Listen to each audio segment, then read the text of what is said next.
Spokane listens when business talks. Welcome to Business Talks, the region's only local business talk show with your host, Ryan McNeese.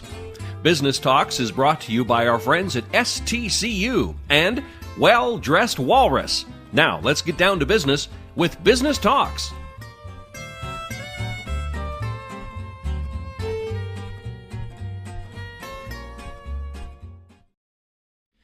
Welcome to Business Talks. I'm Ryan McNeese in the studio with Kurt Stockwell, Well Dressed Walrus, and we have been and are talking about the human side of marketing. That's correct. But this is part 3. This is part 3, and it's actually part 1 of a 7-part framework that we're going to talk about on how to get even more clarity in your marketing. Well, and that is what you've done a good job of historically, Kurt, and in segment 1, 2, and 3 is this overriding premise of clarifying the theme. Right. Clarifying what your brand is. Right. So today, in terms of the human side of marketing, what are we going to attack? Basically, what we're going to look at is the most important piece of your marketing is connecting with your customer. What does your customer value? Many times when we work with businesses or organizations, they have a kind of an idea of what their customer values, but sometimes it can be clouded by the fact that they're more interested in the product that they're offering and the kind of the different things that the product doesn't do. You know, as business owners, we get so caught up in our product, we get so caught up in our own abilities as we're presenting the product or delivering the product or, you know, physically interacting with the product for our customer, that we never really take the time to think, what value does my customer see in my offering, right? Because what people are looking for is they're looking for the value that they can get out of whatever you're offering. Is it a bit of that forest for the trees concept that the one actually producing the product is so knee deep, if you will, in terms of the attributes of this and what it does in design that they forget the actual end user? How do they perceive it? Yeah, I mean, most of the time when I talk to businesses, I say, you know, it's so easy to do have shop talk in your marketing, or speak over people's heads, or use jargon that people don't understand, and you know, 95% of the time, probably 99% of the time, from across the table, the person that I'm talking to or consulting with are nodding their head. They're like, oh, I don't. Sometimes I don't even know how to talk about my product in a way that that the average person can understand. You hear this often when people say, well, what do you do? And if your reply is, well, it's complicated, then you're not starting off on a good footing. If you don't know your own ability to clarify what you do. Right. So the key to marketing is telling a story that your customers can be invited into.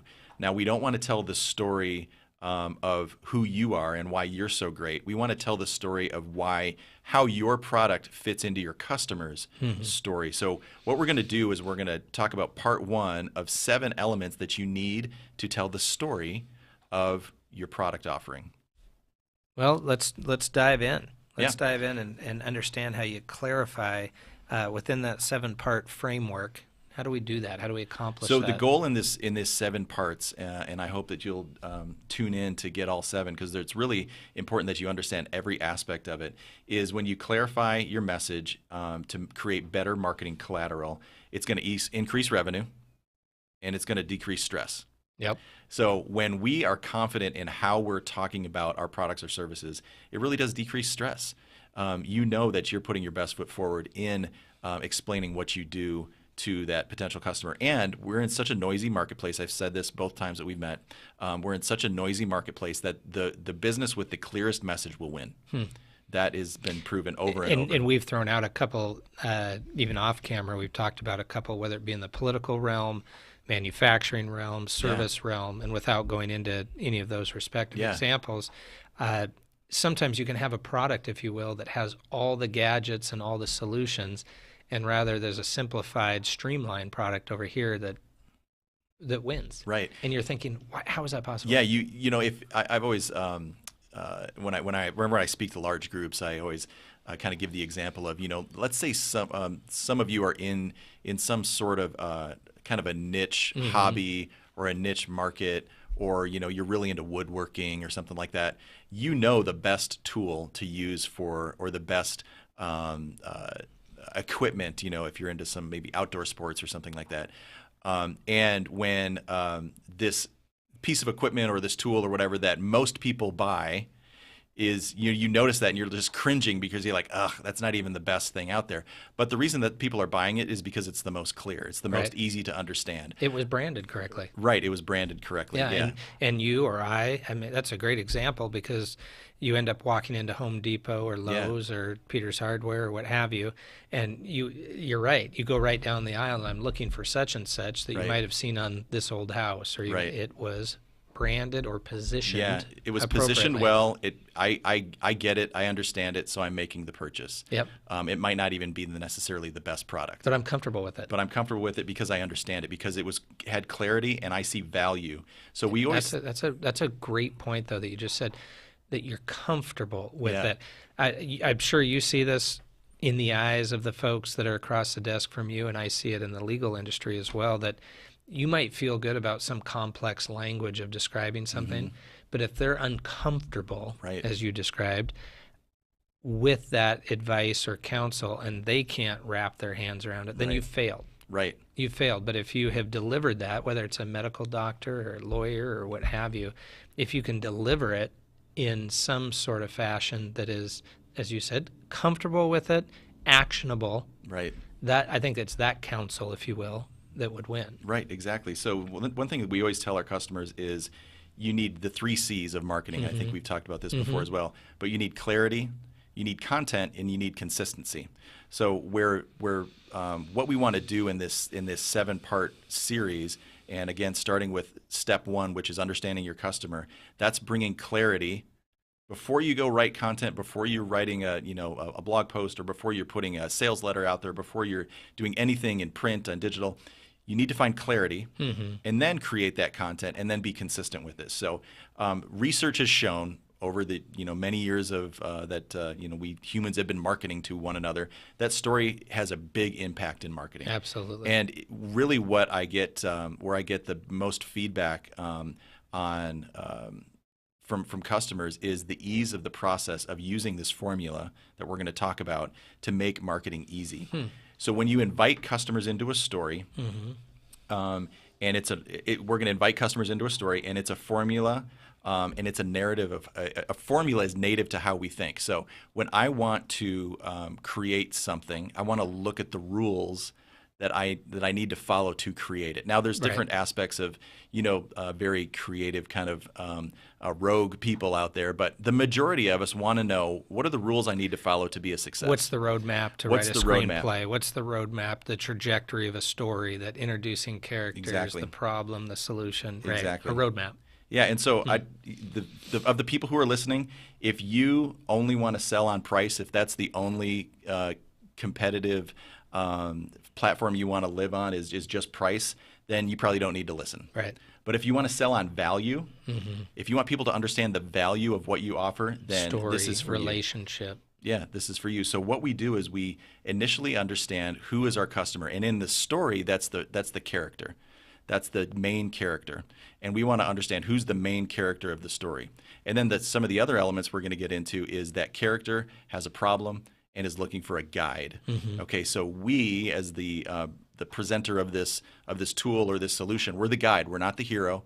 We're not the main character. We're the guide. And we want to focus on, what does our customer see as valuable. There's actually a really neat, it's called the Bain Elements of Value Pyramid. If you just literally Google searched Elements of Value Pyramid, it's put together by a company called Bain Company, and it's 30 values that has been studied over the last 30, 40 years of why people buy, why people engage and buy products. The laws of human nature. Yeah, it's human nature. Yeah, and so the elements of this value pyramid, and I would encourage anybody who wants to know better about what their customer is really looking for, go check out and Google search the Elements of Value Pyramid, and you'll see that they're broken down into 4 different parts.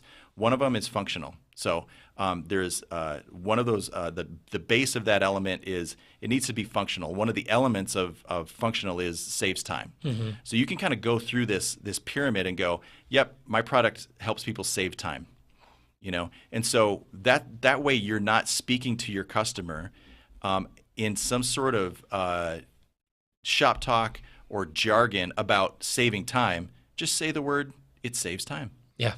I mean, it's so simple. Simply put. It's so simple when you think about it. You don't need to use jargon. When somebody, all they want to know is, will this save me time? Yeah. If this will save me time, I'm interested. Yep, I'm in. I'll take it. I'm in. So go through this. And the next level is emotional. So maybe there's something nostalgic about what your product or your service offers. So circle that. The next element, and as this, as the pyramid gets closer to the top, there's fewer and fewer things that people are actually really looking for in these different categories. So the next one is life-changing. So maybe this life-changing aspect is your product or service provides hope. Again, this is just one of the things in each one of these sections. And that nostalgic and hope is an interesting one because I could see those being very correlated, actually. Exactly. And then literally the top of this pyramid is self-transcendence. That's the only thing sitting up there, because really what your customer is looking for is to go from one place to another place. Really, so I'm looking to go. You just went on vacation to Hawaii, and if you were working with a travel agent, and that travel agent was. Thanks for ratting me out, by the way. Yeah, right. Yeah, Ryan was just in Hawaii. We're all in the snow. So I'm back in the snow. Right. Okay. So if a travel agency was advertising to you, really what are you looking for? You're looking for an escape from the cold, right? To a warm location.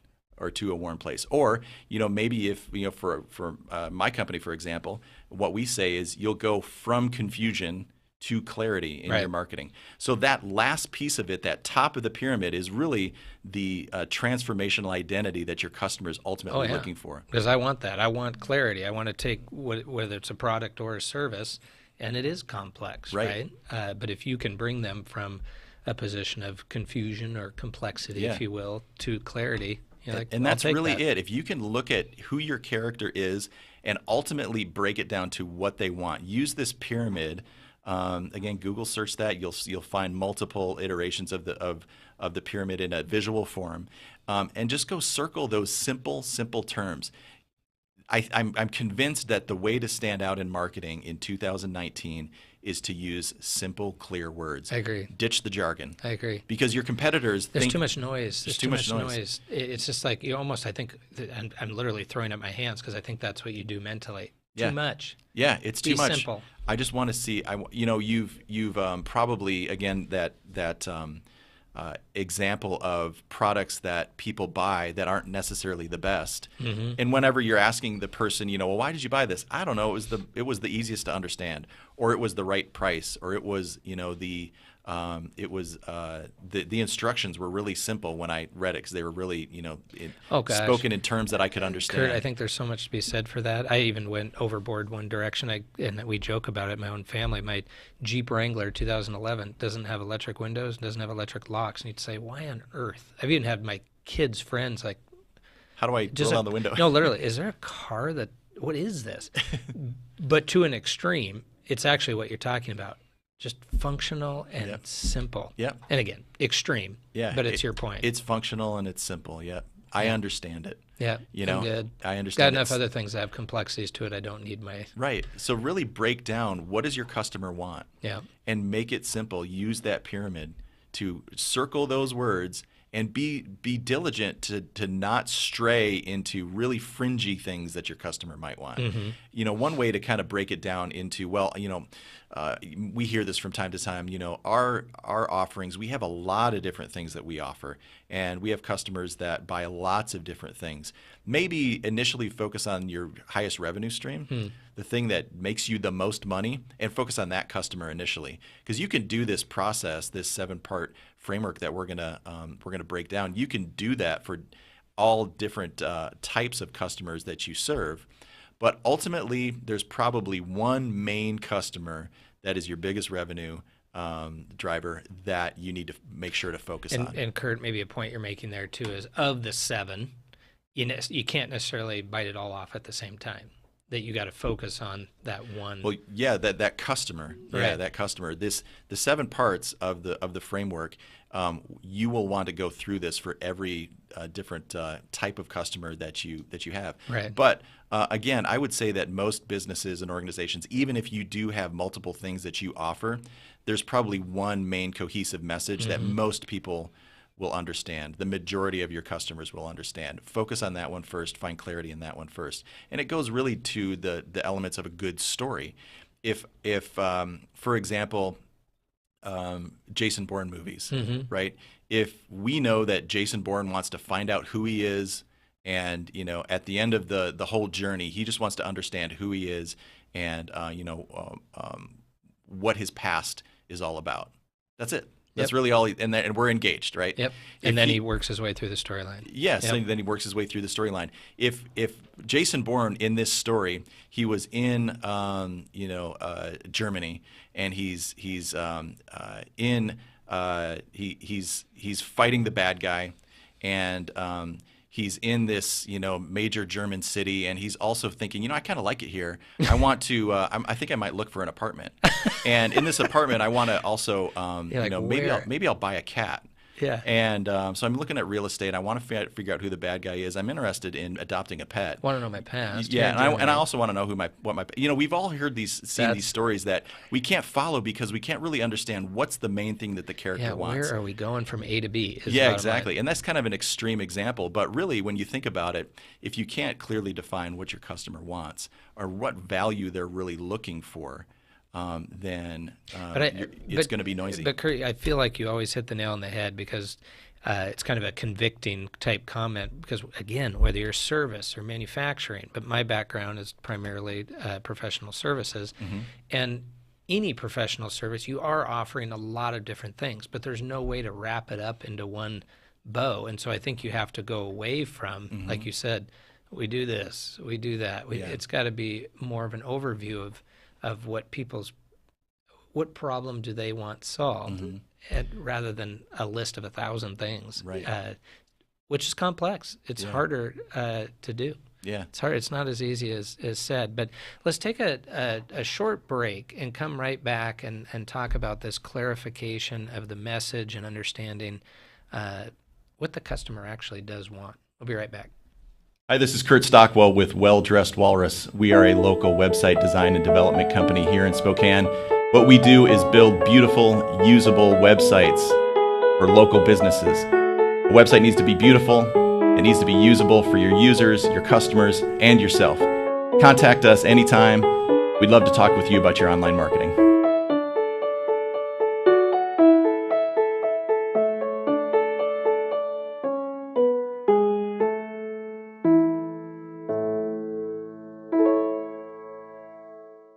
I'm Jade Becker, and I'm a senior at Chewelah High School. I'm at STCU's Money Live event.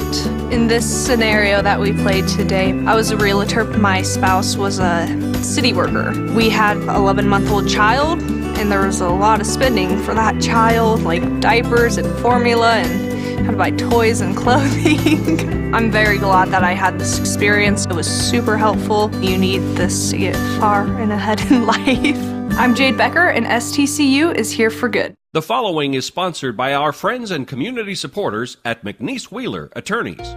McNeese Wheeler is a boutique law firm in Spokane, handling matters in both Washington and Idaho. Areas of law include business law, wills, trusts and estates, family law, personal injury and wrongful death, and real estate matters. For your full-service legal needs, contact McNeese Wheeler Attorneys.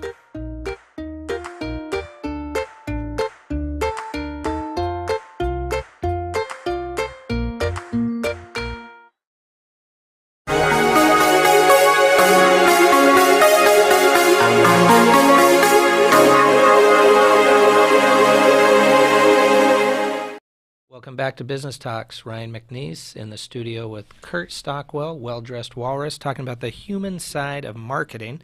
And right before the break, we were unpacking what the customer actually wants.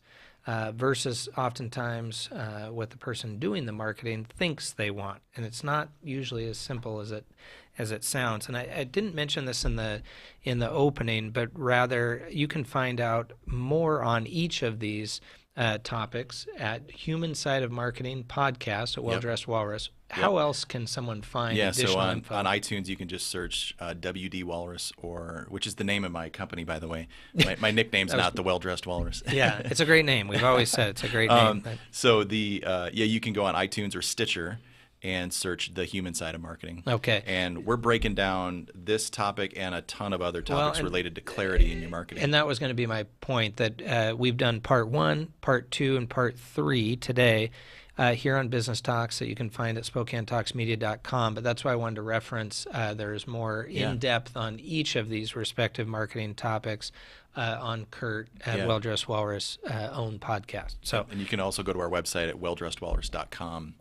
Scroll all the way to the footer, and you'll see these podcasts on there. And you've been doing those yourself as well as with Chris Angel? That's right. He doesn't do each of them, though, with you? Yeah, actually he does. We do a kind of a conversation. It's kind of nice. It's just like this. It's a conversation. But this is that much we're better, having. right? It's right. No, yeah. By far. Right.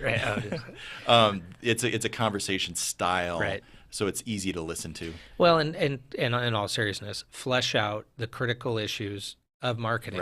Right. It's complex. People often hear, hey, are you advertising?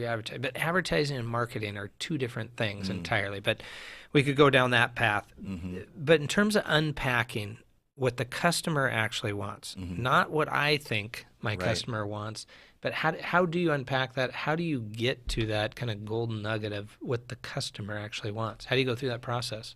So we really start to, when we come in to work with a business or organization, we start just asking questions, and we do a really good job of, and I actually preface this. I was just meeting with a company yesterday, and I said, okay, you've hired me to ask dumb questions. Yeah. Okay. You're like, you're paying for this. These are the dumb questions, not really dumb questions, but that your customers are either thinking or actually asking. Right. The thing with confusing marketing or having a message that's confusing is you could alienate somebody without even knowing it. Oh, absolutely. Because, none of us wants to be embarrassed, or none of us wants to ask a dumb question about something that we should know. A lot of times the buzzwords that we use in our marketing are words that are out there in the kind of marketing social media, the space of whatever kind of vertical that you're speaking to. There you go. A word like vertical. What does that mean? So they're buzzwords that are out there that you think people understand, but they really don't. Well, because they are industry specific. Industry specific. Right. Yep. And people are like, I've heard the term SEO, but I don't know that means search engine optimization. Right. Or I've heard the word search engine optimization, but I don't really know what that means. Yeah. What does that entail? Yeah. And so, when we are doing our own marketing, rather than saying, greater SEO as kind of a pitch or a value add, we would say, get seen by more people. Yeah. You're like, my gosh, why didn't you just say that? Exactly. And I actually oftentimes bring up the human nature psychological concept that the Bible in itself was told in parables. Yeah. Why? Yeah. Because as you just described, story. The people could understand the story. Right. And oftentimes in that time period, folks were by and large as a high percentage illiterate. Yeah. So they had to learn via story. And anyway, that's I why find that this again, we're talking about step 1 in a 7-piece formula for creating good story to unpack your marketing in a way that people can easily consume it. And step 1 of this, as we've been discussing, is the character. If I can immediately identify that, hey, that is speaking to me because I want the things that are being spoken of in that marketing messaging. And we talked about the fact that you really need to find what are your customers ultimately valuing, right? And so I gave the example, maybe I think it was last time, of a lawn company makes your lawn green, makes your lawn healthy, and can use all these different types of formulas or the way they cut the grass or whatever. But ultimately, they give you a green lawn, a healthy lawn. But really, what are you buying? You're not necessarily buying a healthy lawn. You're buying pride in your home. Yep. You've made my life easier. And you've made my life. You're buying time. Absolutely. You're saving time. And in that pyramid that I was discussing before the break, that's one of those things in there. So what you will not find if you're a lawn care company, you're looking at that pyramid, you're not going to find the word green lawn, right? We'll give you a green because, lawn. Yeah, that's not really right. what people are looking for. They're looking for other value. They're looking for saves time. Mm-hmm. They're looking for pride. They're looking for simple. Those kind of things. Use those words in your marketing. We were just working with a customer, a potential customer the other day, kind of unpacking how we do what we do when it comes to helping businesses clarify their message. And we told them we're going to challenge you not to use industry jargon. And he literally said, it would be hard. He literally said, well, I like using industry jargon because it makes me sound smarter. Yeah, but that's not your customer necessarily. That is. But you're reaching out to the general public. Yep. And this individual actually was reaching out to the general public. And I'm like, you will separate yourself from your competition if you actually make it more simple. Well, and I want to circle back from a kind of self-deprecating standpoint. We all, in our respective fields, could use industry language, but pull me out of my respective expertise, and I don't know the industry language. So when you said earlier and prefaced it with there isn't a dumb question per se, we all aren't experts in everything. Right. And so I think that goes to your whole point today, though, that you need to get in the shoes of your customer that isn't in your field. Because you know what? We're that person when we're working with a different vendor. We're not the expert in the field. And I would say too that if you're worried about sounding intelligent, but you're not being smart in your marketing, you actually are going to lose. It's going to be worse. Yeah, it's going to be worse. Yep. Yep. Because ultimately, I want to know that you understand me and you've got empathy for me. One of the things that ultimately I'm looking for from you as I'm purchasing your product is that you understand me, you have empathy. And so one of the things that you can do right out of the gate is use words I understand. And in a way that's either conscious or unconscious, I'm recognizing, I'm connecting with you because it's clear. And that, I think, is what you're saying, kind of embodies or creates that initial engagement. So take the time to really understand your customer and the words that you use to speak to your customer or potential customer. When people say, oh yeah, we know who our customer is, they want a green lawn. I would challenge and say, I don't think you really do know what your customers want. They really don't want a green lawn. They do want a green lawn ultimately, but internally they want peace of mind. They want to save time. They want a better relationship with their spouse. I want pride in my home.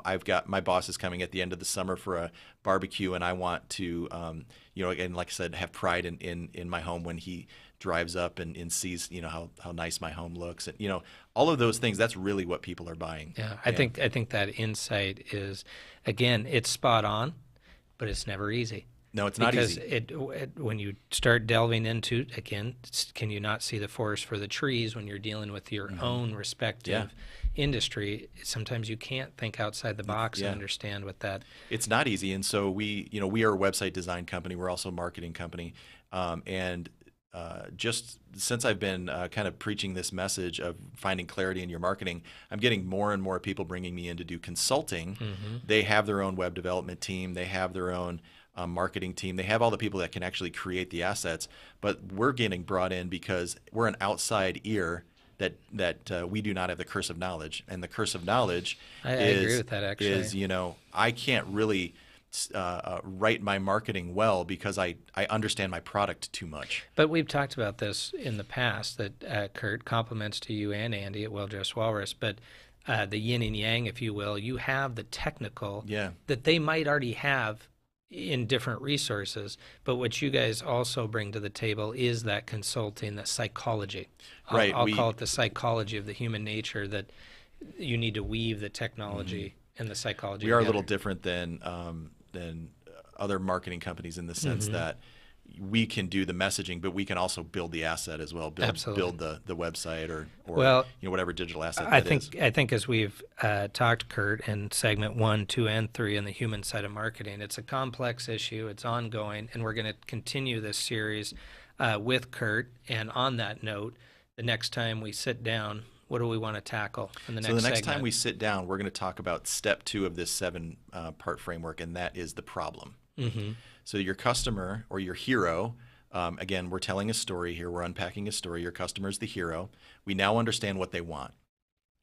Jason Bourne wants to find out who he is, right? Or your customer wants to find peace of mind. Ultimately, when you've gone through that pyramid, you've realized really what they're looking for is peace of mind, let's say. Right. And we're going to start unpacking the problem. As to how we get there. The problem that your customer really is having. So your customer has a problem. What's that problem? If you can clearly, through the words in your marketing or the words that you're saying about your product or service, say, hey, I recognize you have a problem and it makes you feel this way. So the problem, there's three pieces. There's the external, there's the internal, then there's the philosophical. The external problem is my lawn's brown. Mm-hmm. The internal problem is it makes me feel like I'm not doing a good job of taking care of my family. Or my wife's on my case to get the brown lawn green again. And so it's causing problems in my marriage. Mm-hmm. Really, you start digging into really what your product is doing. It's a really powerful thing. Yeah, the complexity of what the result actually can be. It makes it very human when you realize that, with what we do when we are producing marketing material for customers, it does, like I mentioned before, it does increase revenue. Yeah, I want to increase revenue, but it decreases stress. I'm not stressed out that my website is this scourge of the internet that I don't want anybody to look at. I mean, we've talked to people many times. They're like, "Oh, I'd love for you to help me with my website." I'm like, "Oh, well, what's the web address?" "Oh, no, I don't even want you to look at it." Yeah, don't even look. Don't even look at it. And there's people out there probably listening that go, "Oh, yeah, that's my website." So literally, we're producing a website, but we're reducing stress. Yep. We're helping with that peace of mind. Pride, brand pride, is something that we're actually delivering. So we're the external problem is my website sucks. The internal problem is it makes me have certain feelings that are that I don't like. Yeah, inadequacy. I want it fixed. So in essence, you got step one. That's, hey, we know where the goal. Jason Bourne's trying to figure out his background, but what is the problem that Jason Bourne is running into? And so you unpack that if you think about any great movie, you quickly recognize what the hero wants, and then immediately you understand the problems that they're facing, the challenges that they're facing, and then typically they'll meet. And this is the third part of the piece. They're going to meet a guide. So that's us. That's us. That's you. You're selling your product. You're the guide to lead them across the bridge to resolving the problem. Exactly. Which is what I love about obviously what we get a chance to do here, but overall in the marketing process is the story. Yeah. And the trajectory of the story. Mm-hmm. That's all the time we have for today. But again, if you want to find out more information on part one with Well Dressed Walrus and Kurt Stockwell, you can go to SpokaneTalksMedia.com. Part 1, Part 2, Part 3. Also your podcast, Well Dressed Walrus, on iTunes. Thank you for joining us on Business Talks this week. We'll see you next time. Business Talks is produced in Spokane, Washington by SpokaneTalksOnline.com, which is solely responsible for its content. Ask a question, recommend a guest, and hear this program again online anytime at SpokaneTalksOnline.com. Business Talks is brought to you by our friends at STCU and Well Dressed Walrus. Business Talks wishes you good business and a good day.